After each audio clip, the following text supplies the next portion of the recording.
Coming up on this week's programme. Seeing the world bit by bit. So I've never done this before, you've got to help me. Is cryptocurrency the traveller's friend? So I just scan the shop's QR code and look, we get the tick, money sent. That was quick. Find out what Brexit might mean for your holiday. We'll be looking at what we know, what we think we know, and what we don't know.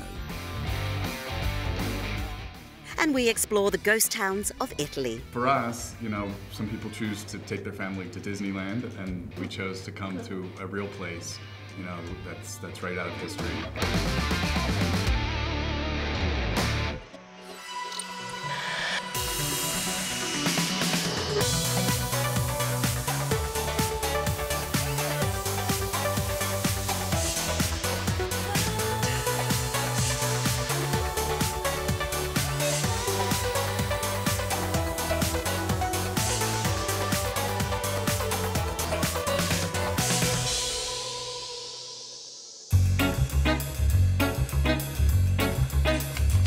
How do you pay for things abroad? Most of us will collect cash from the currency exchange, trade in travellers' cheques, or put it all on our cards. We pay the fees and gulp at the charges. But now there's a new breed of traveller with a digital wallet and a globally used form of money, known as cryptocurrency. I'm in Australia's Queensland region, catching a flight from Brisbane. This is the country's first cryptocurrency-friendly airport. It's completely digital. All transactions are logged onto a blockchain. Everyone in the world can see your transactions, so it's a lot more efficient and a lot more transparent. Unlike traditional currencies, the digital variant isn't issued by banks or governments. To me, this is about an increase of freedom. Freedom of investments, the freedom of transactions, and the freedom of money. So what are the advantages of paying for things by Bitcoin or any other digital currency? It's really safe, it's simple, and there's a lot of people with digital currencies and they don't know where to use it. Hi, can I get a takeaway medium flat white, please? And I pay by Litecoin, please. So I've never done this before, you've got to help me. Okay, so what do I do? Some investors have made a lot of money speculating on Bitcoin and other cryptocurrencies. Okay, so I just scan the shop's QR code. But for day-to-day transactions, like buying a cup of coffee, it's often not particularly useful, with few retailers accepting it. And look, we get the tick, money sent. That was quick. That's what Brisbane Airport is pushing to change, with the assistance of Caleb's company Travel by Bit. Travel by Bit is a digital currency payment processor. We enable anyone to take payments in digital currencies. So we've built out an entire tourist route where you can travel throughout Queensland and pay for your entire journeys with digital currencies like Bitcoin.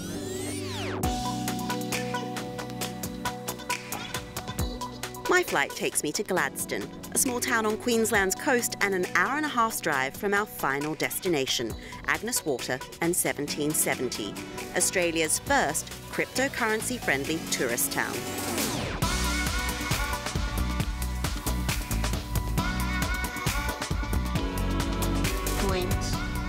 .25 Litecoin. Even the taxi accepts crypto. Now I just click send. Send, yeah. And I should get a tick here when it's all gone through. Tick. Tick. It's done. Done. When you arrive here, you can pay for your hotel stay, any of the tours you want to take in town, your dinner, your breakfast, coffee, lunch, drinks, whatever it is. So pretty much everything that you could do on a normal travel trip, you could pay in cryptocurrency. Gordon is the man pushing Agnes Waters' digital revolution.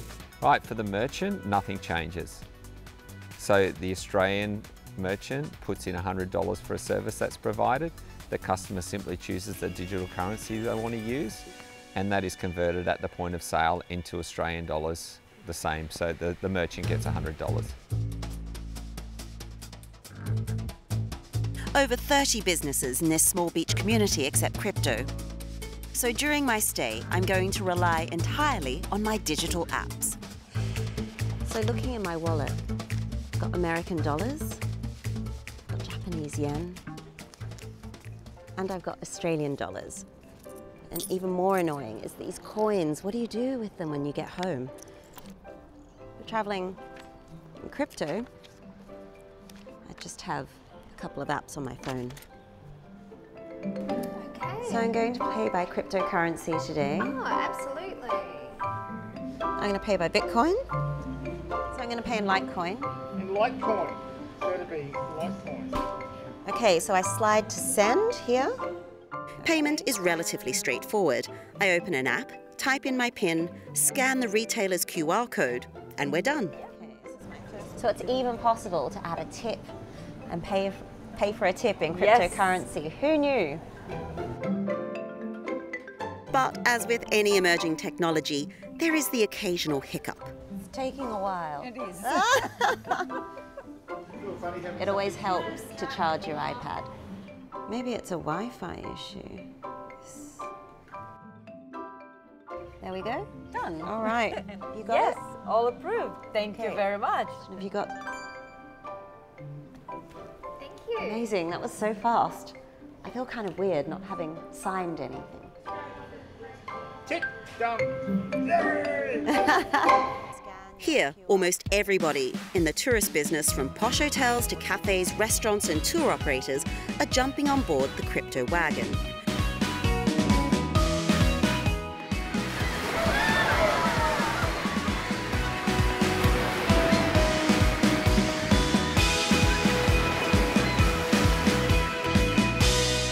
So it's all well and good to be scanning and tapping my way around Agnes Waters in 1770. But what are the pitfalls?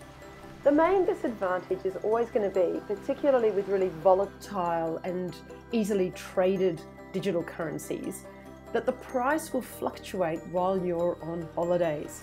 So my number one piece of advice for anyone who's planning to use cryptocurrency instead of your local currency and trading into Aussie dollars is do the maths. Do some research, ask yourself, how long am I going away for, and how much is it going to cost for me to buy and sell this currency? So I don't think it actually has to be terribly different to using any kind of foreign currency. It's just that with a bit of research, you may come out ahead and also have a bit of crypto fun.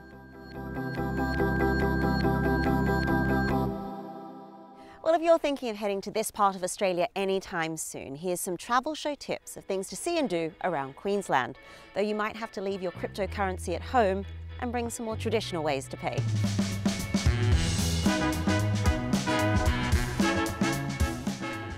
The Great Barrier Reef is top of so many travellers' bucket lists, and you can see why. It's the longest and most famous reef system in the world. Most people will choose to access it from Cairns or Port Douglas, but there are wilder, quieter spots to pick from further south. And do try to minimise the damage your travels will cause to this fragile ecosystem. Look out for tour operators accredited by the Ecotourism or EarthCheck schemes. It's going to be much easier to fly into Brisbane from 2020. Queensland's capital's getting another runway, which will give the airport a similar capacity to giants like Singapore or Hong Kong. The city itself is often overlooked, but it's worth a couple of nights. There's plenty going on, from craft beer tours to giant second-hand bookshops to a beach right in the city centre.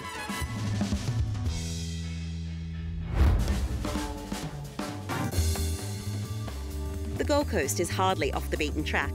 It's Australia's theme park capital and where you go for quintessential Aussie beach life.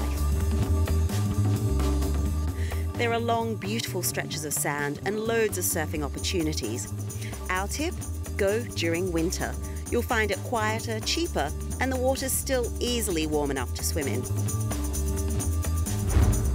And right now, it's the best time of year for whale watching along the Fraser Coast, just a few hours' drive north of Brisbane. It runs from the beginning of July until early November. Head to Hervey Bay and take a boat out to see humpback mothers and calves playing in the sheltered waters. An experience you'll never forget. Coming up, travelling after Brexit. Simon looks at how it might affect you and your holiday. And we head to eastern Italy to explore its crumbling but beautiful ghost towns. It's a good model because you preserve the history and at the same time you produce economy. So sustainable tourism that develops the village. Absolutely. So don't go away. The Travel Show, your essential guide wherever you're heading.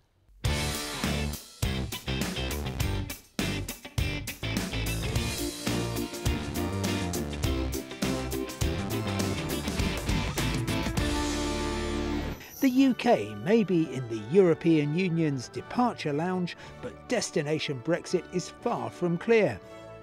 This week's Global Guru is tackling some of the key questions regarding post-Brexit travel between the UK and the EU.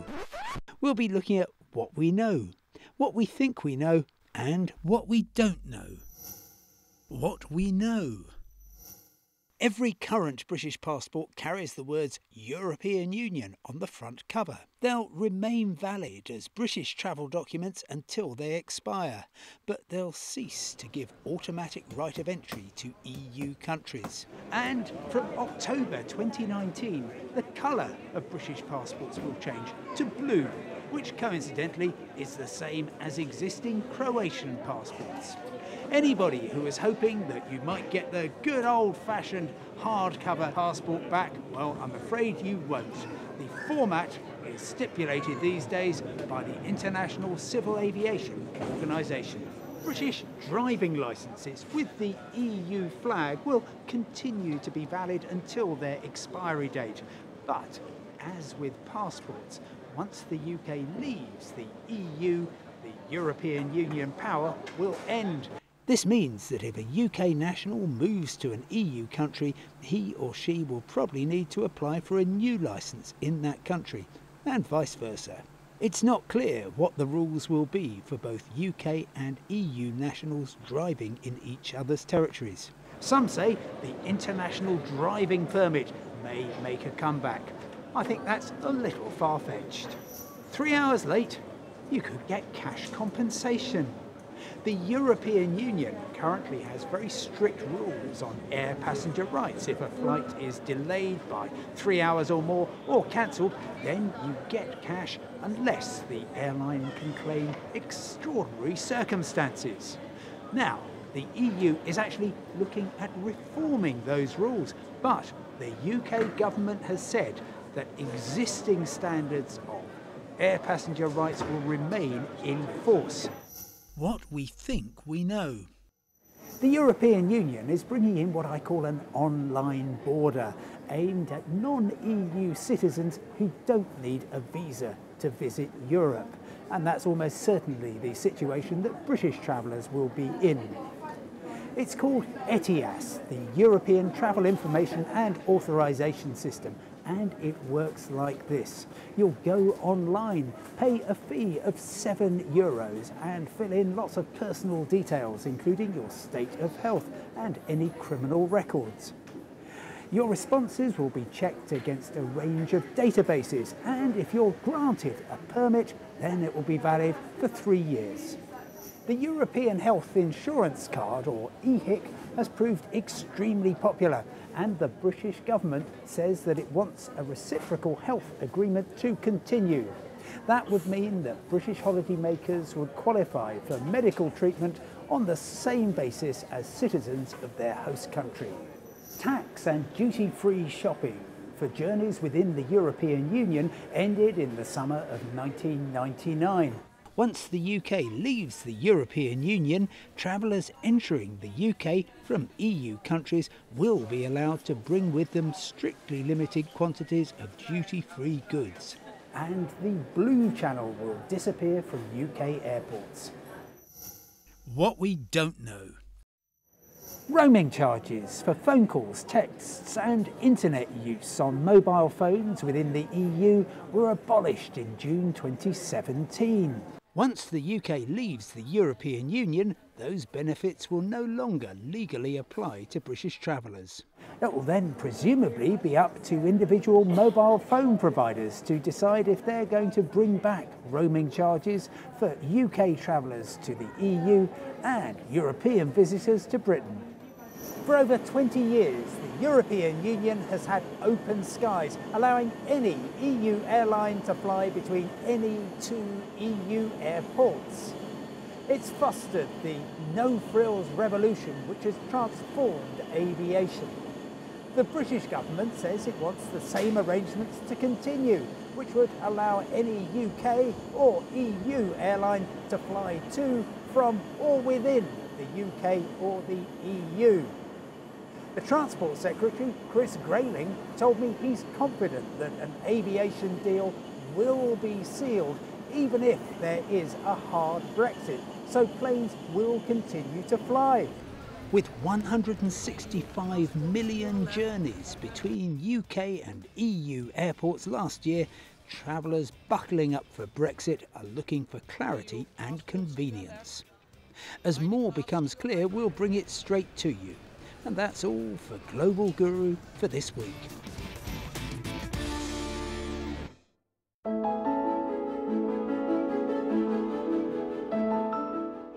And finally this week we head to Italy's Abruzzo region, east of Rome, and the fortified medieval village of Santo Stefano di Cessaneo. It's best known for its ancient architecture, cheeses and local wine. But it's also home to one of Italy's best kept secrets that's been keeping the village and its residents in business. Amelia Hemphill went to visit. They're known as Italy's ghost towns. Thousands of ancient settlements across the Italian countryside have fallen into ruin as lack of jobs, poverty and natural disasters drove away the people living there. The towns have been left frozen in time. This village was practically deserted after the 2009 earthquake, but now as you can see behind me, more and more people are starting to come back. It's thanks to a bold idea that's breathing life and money back into a lucky few of these forgotten rural communities. The concept is a simple one: converting the deserted buildings into an almost invisible scattered hotel. It's called an albergo diffuso. The village of Santo Stefano di Cessaneo dates back to medieval times. But when entrepreneur Daniele Kilgren arrived 20 years ago, it was crumbling and almost abandoned. People has been gone away because they were very poor, because there was no economical chance to survive in such a place. Ciao, Ganini. He wanted to find a way to bring local people and tourists back to the village while still preserving the area's ancient culture and traditions. He decided on a sustainable tourism model called an albergo diffuso. These may look like deserted buildings from the outside, but inside, individual hotel rooms have been created throughout the village, restoring the design from the Middle Ages. They've really tried to keep things exactly as they would have been. This door is made from reclaimed wood, and all the furniture has been made by local artisans. So it's not super luxurious, but it really looks amazing. It gives you a feel of what it would have been like to live in this village all those years ago. Yeah, even the bed is reassuringly hard. But this sustainable tourism model relies on staying hidden. When I arrived in here, there was one hotel. Now there is 21 hotels. And you would never ever see this hotel, you know, because there's no sign, no nothing, because we want to preserve, you know, the identity of the village. Guests are encouraged to take part in local life. And residents make money from their traditional skills, like weaving and crafts, or traditional cooking lessons that teach visitors how to make ancient recipes and local breads from the region. Some good teamwork here. Okay. Oh, yes! This is Andre's grandmother's recipe. Yes, tea. Delicious. Wow. And you can also hunt for delicacies like black truffles in the nearby mountains. That's huge. So how much would that cost? 100 euros. 100 euros. You've done really well. You've done really well. Very big truffle, and it's a good smell. It took 5 years of restoration and millions of euros of private investment to transform Santo Stefano into a tourist destination. Many of Italy's other deserted villages could never afford this kind of investment. But in Santo Stefano, the Albergo Diffuso model is slowly helping to rebuild the community. Young people who grew up in the area are starting their own businesses rather than leaving. Serena's father was a shepherd, but she runs her own wine bar and sells local cheeses. The same room where people had an hard and poor life, now people had a vacation and luxury and fun. The albergo is important for us because we didn't have a job before. But now, tourists arrive from all over the world. For us, you know, some people choose to take their family to Disneyland, and we chose to come to a real place, you know, that's right out of history. But this kind of holiday isn't for everyone. Rooms in Santo Stefano can cost up to 400 euros a night. And getting to the towns can be difficult. But the scattered hotel idea is catching on around the country. There are now 40 officially recognised alberghi diffusi in Italy. It's a good model because you preserve the history and at the same time you produce economy. So sustainable tourism that develops the village. Absolutely.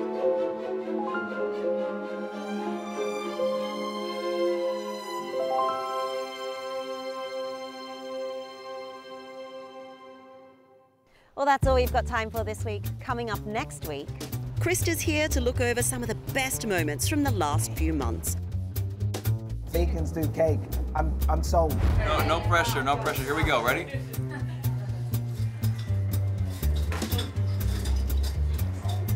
Oh! From Lucy's look around one of South Africa's most notorious skyscrapers. It's just unbelievable to think of everything that's happened here. There's a real haunting feeling. To Rajan's difficult rail journey through Jordan's Wadi Rum. I tell you what, for a reenactment, it's pretty realistic. I'm actually scared. We've had some wild times this year. well, I hope you can join us for that if you can. And don't forget, if you want to follow us on our travels in real time, you can sign up to our social media feeds. All the details should be on your screen now. But until next time, from me, Carmen Roberts, and the rest of the Travel Show team here in Queensland, Australia, it's goodbye.